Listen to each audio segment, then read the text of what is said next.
अस्सलाम वालेकुम स्टूडेंट्स, उम्मीद है आप सब खैरियत से होंगे।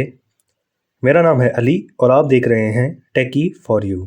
जैसा कि स्टूडेंट्स हमने लास्ट वीडियो में असाइनमेंट ऑपरेटर्स को देखा था, तो आज भी हमारा टॉपिक ऑपरेटर्स के बारे में ही है। आज हम देखेंगे कंडीशनल ऑपरेटर्स क्या होते हैं। तो चलें चलते हैं अपने लेक्चर की तरफ। तो सबसे पहले मैं एक वॉइड मेन फंक्शन बना लूँगा। मैंने एक वॉइड मेन फंक्शन बना लिया। यहाँ पे मैं दो वेरिएबल बना लूँगा, var a var b। अब हम सबसे पहला अपना ऑपरेटर देखेंगे जो कि कंडीशनल ऑपरेटर है। इसको हम रिलेट कर सकते हैं इफ़ एल्स स्टेटमेंट के साथ।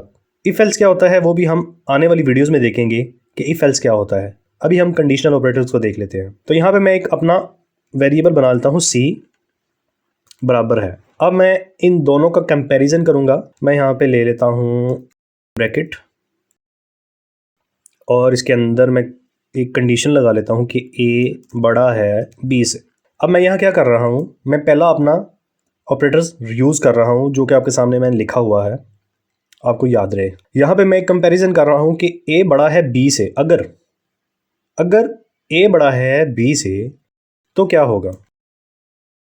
a बड़ा है b से तो मेरी ये वैल्यू रन हो, अगर a बड़ा नहीं है b से तो मेरी ये वैल्यू रन हो।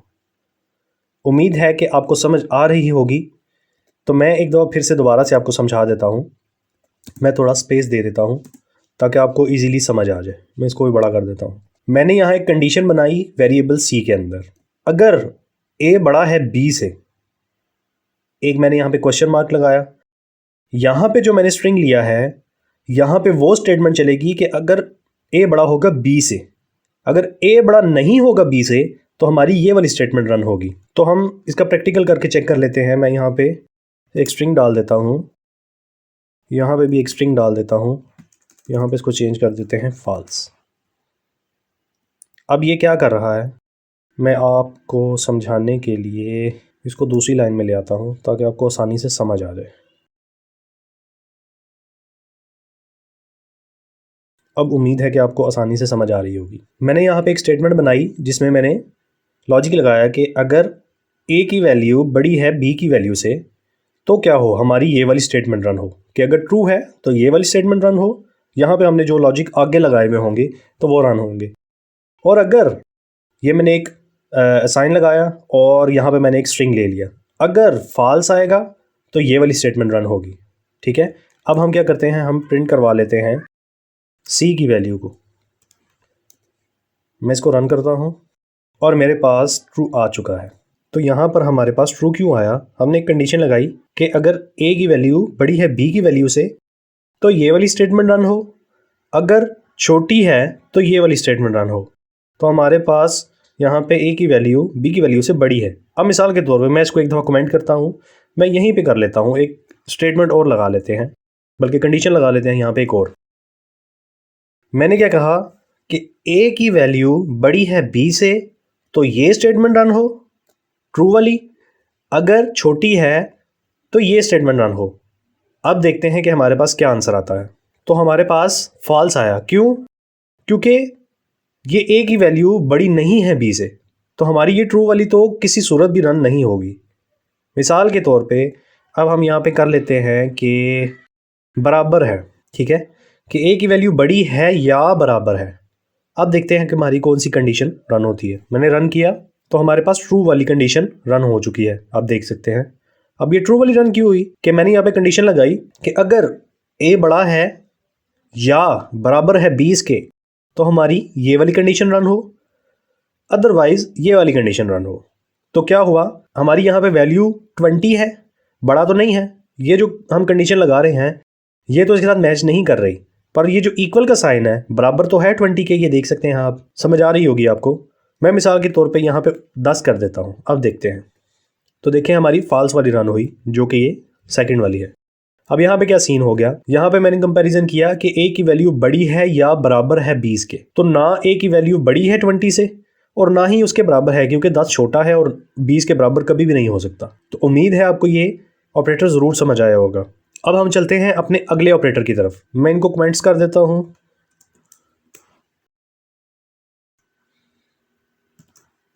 मैंने इसको कमेंट कर दिया। अब हम चलते हैं अपने ऑपरेटर की तरफ।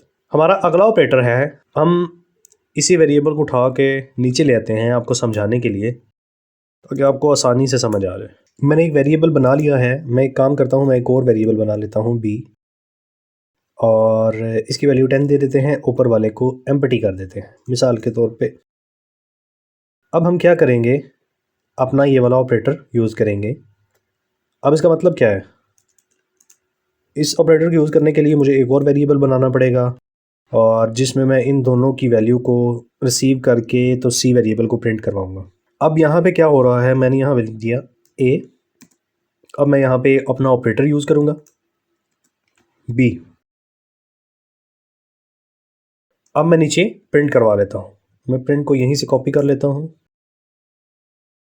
और c को मैं प्रिंट करवा रहा हूँ। अब मैं आपको समझाता हूँ हुआ क्या है। मैं रन करता हूँ। मैंने रन किया तो मेरे पास 10 वैल्यू आ चुकी है। अब ये मैंने ऑपरेटर क्यों लगाया और इसका मतलब क्या है, या आप इसको इस तरह भी समझ सकते हैं कि हम जो ये b वेरिएबल है ये डिफ़ॉल्ट में वैल्यू दे रहे हैं कि अगर a के अंदर कोई क्लाइंट या कोई कस्टमर हमारी वैल्यू पुट नहीं करता तो हम उसको डिफ़ॉल्ट में b की वैल्यू प्रिंट करवा देंगे, ताकि हमारे पास कोई एरर ना आए। जैसा कि मैं आपको अपनी पिछली वीडियो में समझा चुका हूँ, हमने एक कलर की एग्जांपल ली थी कि अगर कोई क्लाइंट कलर पुट नहीं करता तो हम एक डिफ़ॉल्ट में कलर दे देते हैं कि चलो ये हमारा चलता रहे डिफ़ॉल्ट वाला कलर। जब कोई क्लाइंट अपना कलर पुट करेगा तो वो डिफ़ॉल्ट वाला हट जाएगा, तो क्लाइंट का जो कलर है वो रन हो जाएगा। तो यहाँ पे भी यही सीन चल रहा है कि अगर a की वैल्यू नल है तो उसको चला दो b की वैल्यू को। तो हमारे पास क्या हुआ, हमारे पास a की वैल्यू यहाँ पे नल थी, b की वैल्यू हमारे पास यहाँ पे प्रिंट हो चुकी है। मिसाल के तौर पे हम a की वैल्यू को दे देते हैं 20। अब क्या होगा, अब रन करके चेक करते हैं। तो हमारे पास 20 रन हुआ, ना कि 10। अब ये क्यों हुआ, क्योंकि हमने डिफ़ॉल्ट में रखा हुआ था इसको। अब ये ऑपरेटर तब काम करता है जब एक वेरिएबल की वैल्यू नल होगी। जैसे कि हमने a की वेरिएबल को एम्प्टी रखा हुआ था तो उसमें डिफ़ॉल्ट वैल्यू आ रही थी b की। a के पास वैल्यू आ गई है तो क्या हुआ, b की वैल्यू प्रिंट नहीं हुई। तो फाइनली स्टूडेंट्स, ये था हमारा आज का लेक्चर। उम्मीद है आपको इस लेक्चर से बहुत कुछ सीखने को मिला होगा। हम फिर मिलते हैं एक नए टॉपिक के साथ। तब तक के लिए अपना ख्याल रखिएगा। अल्लाह हाफिज़।